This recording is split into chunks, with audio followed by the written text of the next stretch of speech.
Hello, everyone. I'm Helen Thomas. I'm founder of AnyQuest. We are enterprise generative AI enabler. Today, for our LinkedIn Live, I have the honor to speak with Cosmin Gabriel, and lifelong marketer. Cosmin, why don't you give us a quick intro of your career in marketing? Yeah, thank you, Helen. Thanks for having me on the session here. Really excited to get a chance to speak to you again and have a conversation. So a little bit about myself. My name is Cosmin Gabriel. I am a entrepreneur and a fractional executive, specifically a fractional CMO to SaaS-based businesses. And prior to that, I was in, we'll say, corporate America, where I worked with brands like Samsung, USAA, and others for over 15 years. And before that, had my own web and digital agency. And so I've been around the tech space for a very long time. And I know we share many common associates and friends in the industry. And so just seen a lot over the years when it comes to the evolution of web, of digital, of tech, and now AI. And so I'm really excited to have a conversation with you about that. Indeed.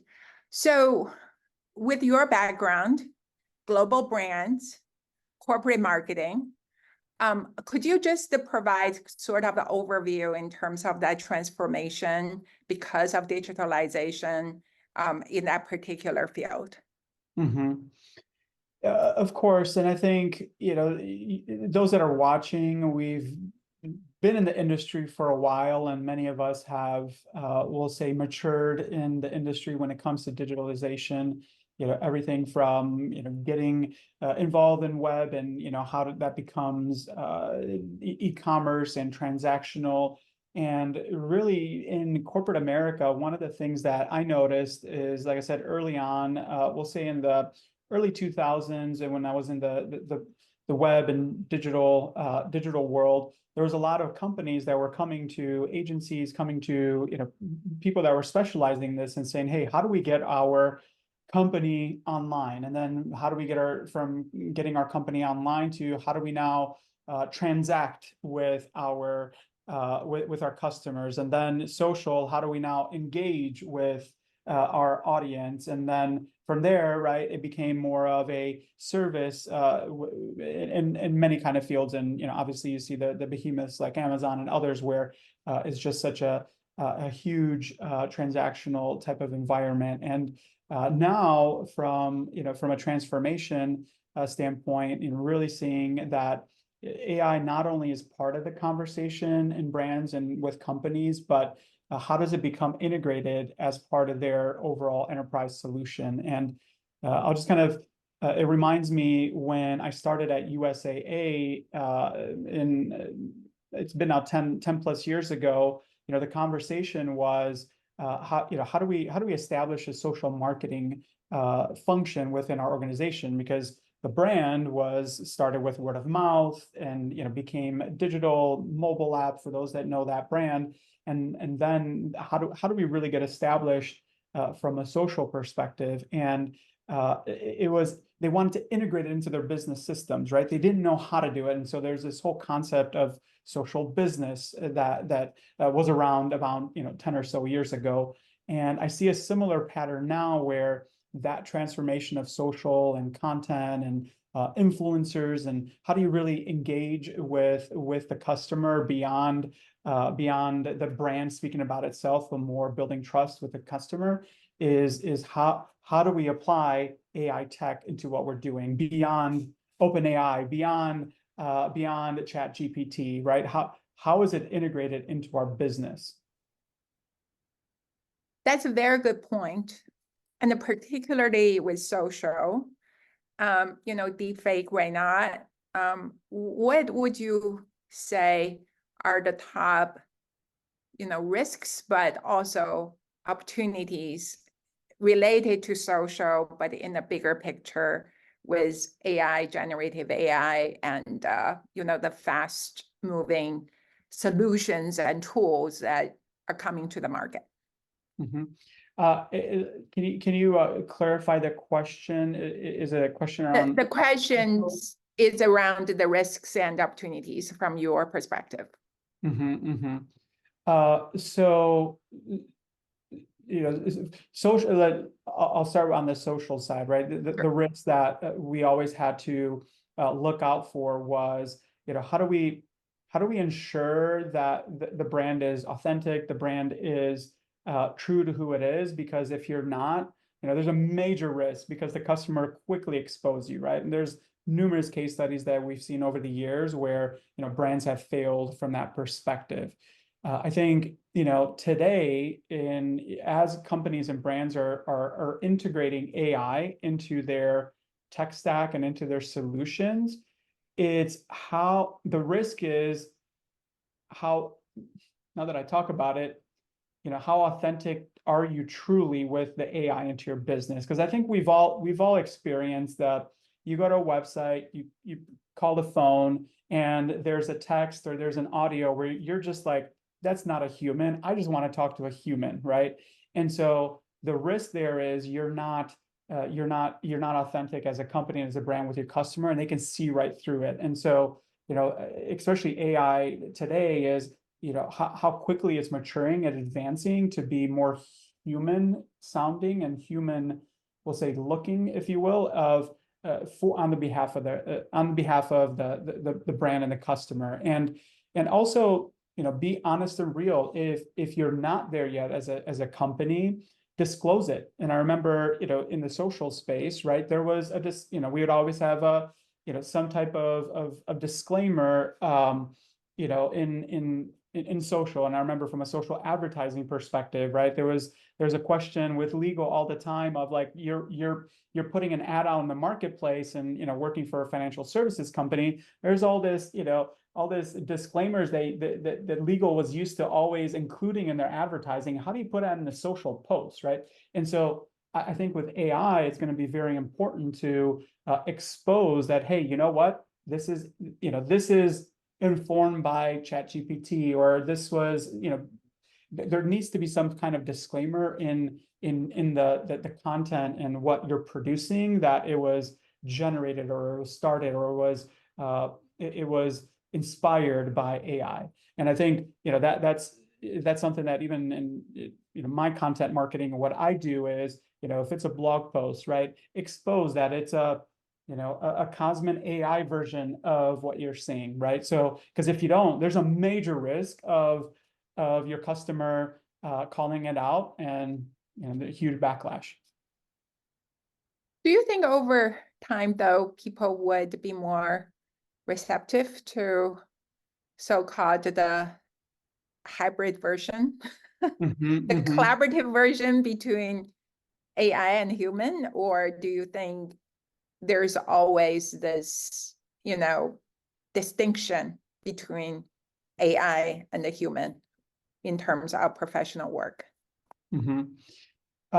So yes, it will be. I believe it will be more accepted by the customer and the end user.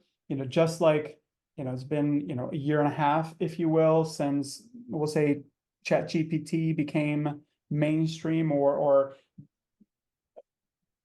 began on the market, if you will, right? And in the beginning, there's a lot of conversation, especially early adopters, is like, goodness, this is gonna, you can do so much, this isn't right, it's gonna affect jobs, everything else. Now it's a question of, how do we integrate it? How do we use it as part of our tool set? How do we make it more of an enterprise solution? So there's different conversations happening. And so that's where I think there's going to be an opportunity for acceptance. There will be more acceptance in the market. With that, let's talk more about fractional officers, fractional CMO, and the work you've been doing in that field. Could you just give us an overview of this space in terms of? Absolutely. Yeah. So the term fractional executive, fractional leader is we'll say a big trend in today's world, and And it's really been driven, I think, by a lot of factors that has led up to this, right? We'll say post-COVID, or I should say pre-COVID, being a leader in an organization, being an executive, more than likely was extremely hard to be a part of an organization, a company. And obviously there's exceptions, right? I remember I was at an organization, a corporate company, and there was a remote executive that we had working for the company, and there was challenge. We'd start the meeting, and I'd get a text from that executive, can you turn on the Zoom? Can you turn on the camera? Right? It was just very hard to include them as part of the leadership in the company and organization because of that. Post-COVID, right, it's become more and more, it's just how we operate, right, when it comes to these kind of conversations that we're having right now. And as a leader, as an executive, you quickly realize that it can be possible to be effective, to be an effective leader within an organization and drive results in a remote virtual space. And so that, together with so much talent being available because of the current job market, et cetera, especially at the more senior leadership level, has led to so many talented people that are available. And then finally, we're in a class of, we'll say 40, 45 plus, and obviously there's younger, there's older, but we're in this class where we have about 15, 20 years of experience. And we, like I said, you know what, I just want to have more freedom, more income, more purpose. And how do I do that without really being a consultant? And that's the big difference as a fractional, where a consultant, love consultants, I've hired consultants, I've been a consultant. However, working in corporate America as a leader, I loved owning outcomes and managing teams and people. And so when you are this leader that goes to, let's say, a small business making 5 million, 10 million plus, this organization cannot afford a full-time executive, has a business problem, and you can come in and solve it within 3, 6, 9 months. I just recently wrapped up a 12-month, a 1-year plus engagement as a fractional CMO. And when I left, it was a great understanding of, we achieved the results, we succeeded. I looked for my replacement. It was known and expected upfront, and it was just a great relationship. And it was an opportunity to really provide huge value for that company and others that I serve as a fractional CMO. And so really that's, I believe, a fractional, the fractional world is becoming still in early stages, but also rapidly maturing of who's a fractional executive, and what I like to say, who's a fractional professional, which there's a difference there. So how does AI enable that function of fractional executive, and do you have particular examples and how you use AI? And I since I began full-time as a fractional CMO about 1.5 years ago, it's significantly accelerated my go-to-market. So what do I mean by that? Everything from biz dev to content marketing to support to customer relations, like it's significantly increased the speed to market. And what do I mean by that? One, from a content marketing perspective, in the past, like it would take me 8 to 12 hours to write a 500-word blog post. Now, learn how to prompt. That's step one, right? Learn how to prompt. And then once you know how to prompt, like that's my foundation. And then, taking that and tweaking it and making it my own. Now I've, done a blog post, in 1 hour from 8 to 12 hours, right? So significantly increased that. And then also from a content production standpoint, so Fraction Officer Method is actually a course and community that I launched about 1 year ago, where as a practicing fractional, I noticed a lot of corporate professionals that were having a hard time of making that transition. And so Fraction Officer Method was put together, and here's a 7-step process that really helped me as a fractional, and I shared with others, and I saw that it helped them get started. here's how to get started if you're, what we like to say in the industry, fractionally curious of what it means to really get started as a fractional executive. And so I put together this video course and community. And in the past, a course like that would have taken me tens of thousands of dollars to produce, countless hours to do it. And what I did was I said, how do I leverage AI to produce the video content in the course? And I created a custom avatar of myself, and basically we'll say what the avatar was teaching was from me, but I didn't have to, be in front of a camera, shoot, reshoot, etc. Right? And I like to say a 10-minute module went from a few days of production. I am being very transparent to about 2 hours of production. It was that rapid of an efficiency in the production of it. Do you mind showing that to the audience? Yeah, absolutely. Let me go ahead and share my screen here. Yeah. So I'm excited.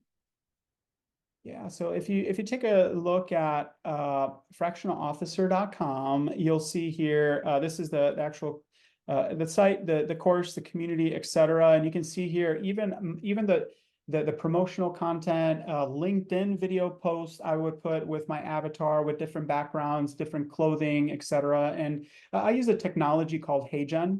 Heygen.com, and there's others out there in the marketplace. For me, this was one of the early tools that I used, and they've matured well. And I like to say this is version 1.0 of my custom avatar, where I literally had somebody videotape, video shoot me, and then submitted it to HeyGen, and they produced this custom avatar that then I can just pop into various content to produce what you're about to see. But you can see here, this is a video avatar. But once you enroll into the course, the entire course, 7 modules, is produced with this custom avatar. And you'll see here, for example, I'll just go ahead and click play. Method. As you can see, I have created a custom AI avatar of myself. I also cloned my voice so you can get the best possible experience. Using the power of generative AI technology, I am able to quickly update these modules as the industry matures and content updates are needed. Yeah, and you can see and that's actually, I disclosed that upfront from the very beginning, like I mentioned to you, right, when it comes to like risk, right? Because I want the experience to the end user to be, okay, I understand that I'm here for the content. This was created by Fractional Officer, by Cosmin. And so I also have value in that. The truth is that the industry is going to be maturing. And so I can quickly make any kind of updates to this video without reshooting, without re-editing. Or I should say without reshooting, and very, very light re-editing by my team. Awesome. Thank you for sharing. So how do you think others can learn from this and they take baby steps in terms of more of a systematic approach, adopting AI and make themselves productive? Any advice?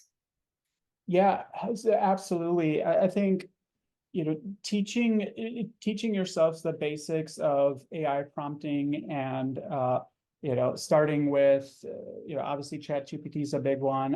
I've actually been using Google's Gemini a lot more frequently than ChatGPT. But again, I think it's preference. I have both, and again, I'm going to source different ones, but again, the prompting is at the core of that. And so just nowadays, there's so much online resources on how to do that and how to get started. And then just be very intentional with the end product, if you will, of what you're going to be leveraging AI for in your particular need, right? And so in my case, my goal was, how do I leverage AI for producing course material? And that led to the trail of, okay, what tools are out there? If they're not, like what alternatives are, et cetera. And so, begin by understanding the prompting, be very intentional with the output of that AI. And then 3, your distribution, right? Wherever you're putting it, maybe it's in your email, maybe it's in your sales copy, maybe it's a video, maybe it's blog post, whatever end product it is. Make sure it's human and not AI. And what I mean by that is, ensure that you're not copy pasting, right? Ensure that you're disclosing, ensure that people know that it's powered by or informed by AI. And I think it's become more acceptable, to your point earlier, on people accepting it as a way of quickly getting information. So let's just go back to the fractional officers, and who are your ideal customers? Are these small, medium businesses, startups? And I think you are very much focused on the SaaS business as your clients. Could you share more about that? Yeah, I absolutely. And so, whenever you start off as a fractional executive or a fractional leader, you more than likely have served in a function or role or expertise for a long time in order to be a leader in that. And so that particular function, and more than likely you either have been in a certain industry for a long time, and then that it's a lot quicker to understand the type of companies you're going to target. But for me, like, I had a diverse background, diverse brands, diverse industries. It was more challenging to say, okay, I haven't been in the biotech industry for 15 years. I was in financial services, I was in technology, I was in blah, blah, blah, right? And so once you understand your specialty, it's the niche, right? Like, who are you going to be what type of companies that you want to target. And then once you understand that, niche it even further down, right? Is it, in my case, I love SaaS subscription-based businesses. Talking ARR, talking MRR, talking retention rate, like I'd love that part of it. And so I said, okay, what are the types of companies out there that could benefit from this experience? And so I narrowed it down to those that are minimum $5 million ARR per year and are looking, have a very small team or no team, and allows me to come in and help build that team or scale that team. And so the conversation is very easy. And then also your we'll call it biz dev of how you get your customers becomes a lot more intentional and more likelihood of succeeding. Awesome. So there's a new term like solopreneur because of COVID and entrepreneurship and LinkedIn as marketplace for talents. Could you kind of give us more insight about this particularly trendy career space? Yeah, absolutely. I think, we've more than likely heard the term, the gig economy, right? Where, it's around us, right? DoorDash, Uber, et cetera, right? There's so many opportunities out there. I think what I've experienced, and, many of my colleagues and others that I've run across and see on LinkedIn and other places, it's this idea of, the solopreneur, right? I like to say there's so many people that, are multi-millionaires, right? That are making $5 to $10 million a year with a business, with a company, and that you never know who they are. And so there's so many of these solopreneurs out there. And, I think there's a huge opportunity there. And with technology that's so advanced and there's so many tools in place that it's becoming more and more affordable to own a business and own a company than ever before. And, I like being transparent with my customers, and, even here to those that are listening, one of my targets when I started my fractional, solopreneur business is I said, it's a business. I'm going to have cost of doing business. I'm going to have overhead. I'm going to have, everything else, right? In a typical retail or others, right? Your margins are going to be very small, very small in your business. And as a solopreneur, more than likely your margins are high. So like, how do you keep the cost of doing business low? And so I gave myself a target. Like, I don't want to spend more than $500 a month on my business, right? That doesn't include paid ads and everything else, but I'm talking about the tools and everything else, right? Your CRM, your everything else. And it's more and more possible to be able to do something like that, where you're able to run a multi-million-dollar business with a very low operating cost. And so, this idea of a solopreneur is becoming more and more accepted, for those that are jumping in and doing it. And it's really, but the challenge that you have as a solopreneur though is one. There are a lot of tools, and so how do you reduce having millions of tabs open to try and run your business, and have a way to have a single source of truth of how to manage your business. And I think that's a challenge that more and more solopreneurs are going to have to learn to solve for. And yes, you have your CRMs, you have your Salesforce, you have your HubSpot, et cetera, but there's more to running a business than that. How does AI help solopreneurs? Yeah. Yeah. I think it goes to again, accelerating your business.